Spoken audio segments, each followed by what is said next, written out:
ডেরমেসেম solution হল একটি বহিরাগত এক্সটার্নাল ওষুধ যা মূলত ত্বকের ছত্রাকজনিত সংক্রমণ ফাঙ্গাল ইনফেকশন এর চিকিৎসায় ব্যবহৃত হয়। এটি সাধারণত ত্বকে প্রয়োগ করা হয়। ডেরমেসেম সলিউশনের কাজ: ১. ফাঙ্গাল ইনফেকশন দূর করে।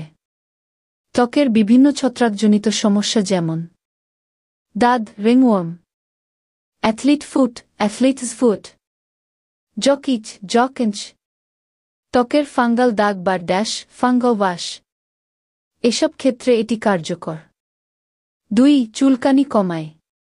ইনফেকশনের কারণে হওয়া চুলকানি, জ্বালাপোড়া বা অস্বস্তি কমাতে সাহায্য করে। ৩. ব্যাকটেরিয়া প্রতিরোধ করে। কিছু ডেরমেসেম সলিউশনে অ্যান্টিব্যাকটেরিয়াল উপাদানও থাকে যা ত্বকে ব্যাকটেরিয়া বৃদ্ধি রোধ করে। ৪. ত্বকের ইনফ্লেমেশন, লালচে ভাব কমায়। আক্রান্ত স্থানে প্রদাহ বা লালচে ভাব থাকলে তা